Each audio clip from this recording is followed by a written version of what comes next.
여러분, 바울이 모든 바울 서신을 기록을 했을까요? 바울이 기록을 하지 않았지만 그 책에 권위를 부여하기 위해서 바울의 이름을 빌어서 쓴 책은 없을까요? 오늘은 이 주제에 대해서 한번 생각을 해보겠습니다. 전통적으로 신약에서 13권의 책을 바울 서신으로 봅니다. 로마서, 고린도전후서, 갈라디아서, 에베소서, 빌립보서, 골로새서, 데살로니가 전후서, 디모데전후서, 디도서, 빌레몬서 등입니다.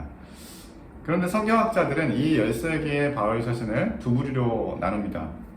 바로 진짜 바울 서신, 진정 바울 서신 이렇게도 얘기를 하는데 이것과 제2 바울 서신입니다. 진짜 바울 서신은 논란의 여지가 없는 서신이라고 영어로는 undisputed matter 이렇게 얘기도 하는데 대부분의 학자들이 바울이 기록했다고 생각하는 서신이고 총 7개인데 데살로니가 전서, 갈라디아서, 고린도 전서, 고린도 후서, 빌레몬서, 빌립보서, 로마서 이렇게 이제 7권입니다. 제2 바울 서신은 논란의 여지가 있는 서신이라고 하기도 해요. disputed letters 이렇게 얘기도 하는데 그래서 일부 학자들은 바울이 기록을 했다고 하지만 다수의 학자들은 바울이 아닌 바울 사후에 그의 제자들이 이 책들을 기록했다고 생각을 합니다. 13개의 바울 서신 중에서 7개를 제외한 6개, 즉 데살로니가 후서, 에베소서, 골로새서, 디모데 전후서, 디도서 이렇게 되는 거죠. 네. 팀 히저드스라는 신학자는 목회 서신인 디모데 전후서, 또 디도서 등은 바울이 이 서신을 기록하지 않았다는데 약 90에서 95% 신학자들이 동의한다고 하고 있고요. 데살로니가 후서 그리고 에베소서, 골로새서는 약 70%, 60에서 70%의 신학자들이 바울이 쓰지 않았던데 동의한다고 말합니다. 미국의 듀크대의 신학자이면서 세계적인 학자인 E.P. 샌더스 같은 경우에 2015년 그의 마지막 저자가 남겼는데요. 바울, 사도의 삶, 편지, 사상이라는 850페이지짜리 가장 이렇게 큰 책을 썼습니다. 이 책의 목록을 제가 이제 보여드릴 텐데요. 간단히 보여드리면 데살로니가 전서, 고린도 전후서, 갈라디아서, 빌립보서, 로마서에 대해서만 기록하고 있고 빌립보서 항목에서 빌레몬서 잠깐 언급합니다.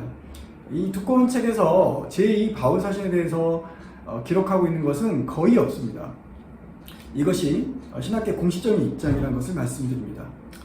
그러면 학자들이 진짜 바울 서신과 제2 바울 서신을 분류하는 기준이 무엇인지 궁금하실 수도 있는데 저희가 간단히 말씀을 드리면 첫 번째는 사용되는 어휘와 문체입니다. 진짜 바울 서신에서 바울이 주로 사용하는 어휘나 문장 구조, 수거 등과 상당히 다른 그런 용어들을 많이 사용하고 문장 구조를 보일 때 그 책을 이제 바울이 쓰지 않았다고 의심을 하게 되는 거죠. 또 한 가지는 역사적인 정황인데 바울 당시의 어떤 교회의 상황이라든지 바울을 포함한 그리스도인의 생각과 많이 다른 내용이 기술이 되었을 때 바울이 아닌 바울 사후에 누군가가 이 서신들을 기록했다고 생각을 합니다. 제2 바울 서신의 사례들을 한번 살펴보겠습니다. 먼저 데살로니가 전서는 진짜 바울 서신에 포함이 되었는데 후서는 제외된 것에 대해서 아마 의문이 있을 것 같아요. 데살로니가 전서와 후서는 대표적으로 종말에 대한 관점이 완전히 다릅니다. 바울의 기본적인 생각은 주님의 재림이 임박했다고 봤습니다. 이 데살로니가 전서 4장의 본문도 바울이 데살로니가 교회에 주님이 곧 오시고 우리가 함께 살아있을 때 주님을 맞이할 것이라고 생각을 얘기를 했는데 근데 이제 실제로 시간이 지나면서 데살로니가 공동체 안에, 교회 공동체 안에 많은 형제 자매들이 죽어가는 모습을 보면서 교회 공동체에서 이 죽은 사람들은 어떻게 되는가에 대해서 의문이 생겼어요.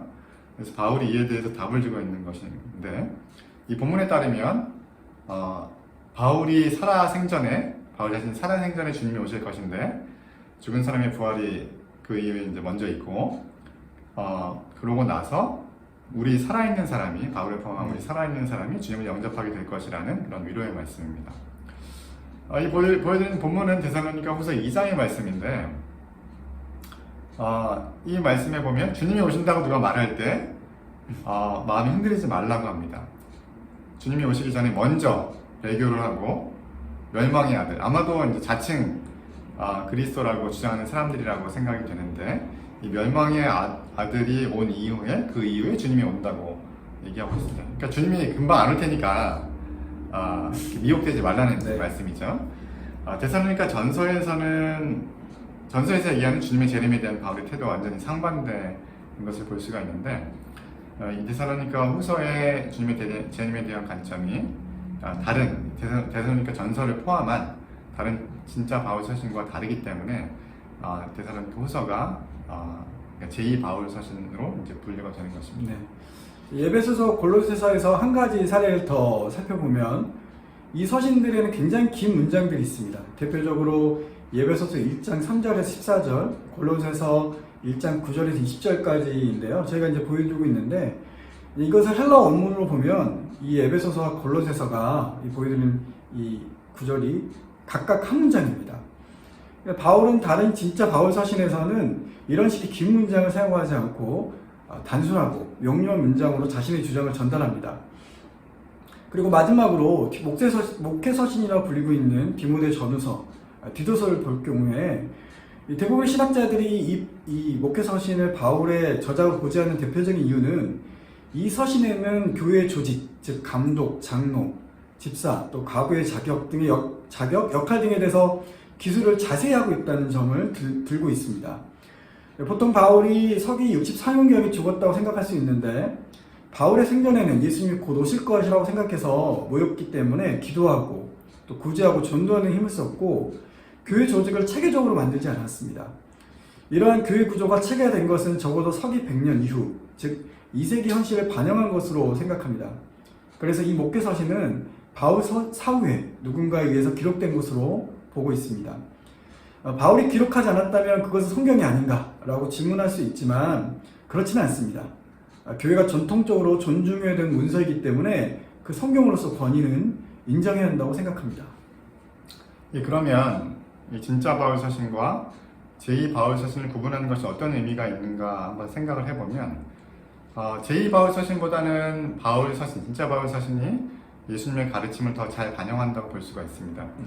제2 바울 서신은 교회가 제도화되고 로마 사회에서 교회가 살아남기 위해서 바울과 예수님의 가르침보다는 당시 사회 제도에 순응하려는 측면이 있었다는 점을 감안하고 우리가 성경을 읽어야 합니다. 예, 한 가지 예를 들면 교회에서 여성의 역할과 관련해서 로마서 마지막 장에 보면 바울과 함께 사역했던 수많은 여성 지도자들이 나오지만 목회서신에서 이제 교회의 지도자인 감독, 장로, 집사의 자격을 남성으로 이제 한정을 짓고 있는데 그러면 이제 여성은 교회 지도력에서 완전히 배제가 되는 것입니다. 그래서 이것은 예수님의 가르침, 바울의 가르침이라기보다는 남성 중심의 로마 사회의 반영이라고 봐야 할 것입니다.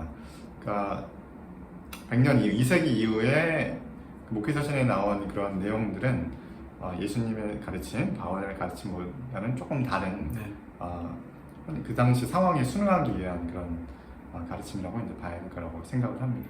그래서 오늘 방송은 여기까지입니다. 시청해주신 여러분 감사합니다. 감사합니다.